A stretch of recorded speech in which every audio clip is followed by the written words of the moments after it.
وہ جو نہایت مہربان ہے، اسی نے قرآن کی تعلیم فرمائی، اسی نے انسان کو پیدا کیا، اسی نے اس کو بولنا سکھایا۔ سورج اور چاند ایک حساب مقرر سے چل رہے ہیں، اور بوٹیاں اور درخت سجدہ کر رہے ہیں، اور اسی نے آسمان کو بلند کیا اور میزان عدل قائم کر دی کہ اس میزان میں حد سے تجاوز نہ کرو، اور انصاف کے ساتھ ٹھیک تولو اور تول کم مت کرو۔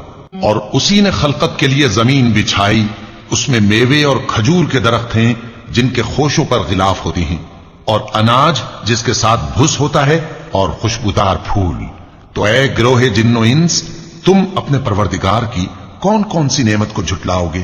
اسی نے انسان کو ٹھیکرے کی طرح کھنکھناتی مٹی سے بنایا اور جنات کو آگ کے شعلے سے پیدا کیا، تو تم اپنے پروردگار کی کون کون سی نعمت کو جھٹلاؤ گے؟ وہی دونوں مشرقوں اور دونوں مغربوں کا مالک ہے، تو تم اپنے پروردگار کی کون کون سی نعمت کو جھٹلاؤ گے؟ اسی نے دو دریا رواں کیے جو آپس میں ملتے ہیں، مگر دونوں میں ایک آڑ ہے کہ اس سے تجاوز نہیں کر سکتے، تو تم اپنے پروردگار کی کون کون سی نعمت کو جھٹلاؤ گے؟ ان دونوں دریاؤں سے موتی اور مونگے نکلتے ہیں، تو تم اپنے پروردگار کی کون کون سی نعمت کو جھٹلاؤ گے؟ اور جہاز بھی اسی کے ہیں جو سمندر میں پہاڑوں کی طرح اونچے کھڑے ہوتے ہیں، تو تم اپنے پروردگار کی کون کون سی نعمت کو جھٹلاؤ گے؟ جو مخلوق زمین پر ہے سب کو فنا ہونا ہے، اور تمہارے پروردگار ہی کی ذات جو صاحب جلال و کرم ہے باقی رہے گی۔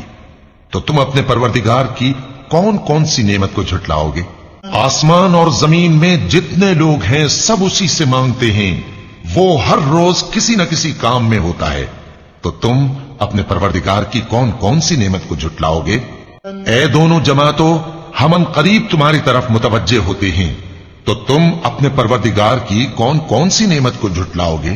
اے گروہ جن و انس، اگر تمہیں قدرت ہو کہ آسمان اور زمین کے کناروں سے نکل جاؤ تو نکل جاؤ، اور زور کے سوا تو تم نکل سکنے ہی کہ نہیں، تو تم اپنے پروردگار کی کون کون سی نعمت کو جھٹلاؤ گے؟ تم پر آگ کے شعلے صاف اور دھواں ملے چھوڑ دیے جائیں گے، تو پھر تم ان کا مقابلہ نہ کر سکو گے، تو تم اپنے پروردگار کی کون کون سی نعمت کو جھٹلاؤ گے؟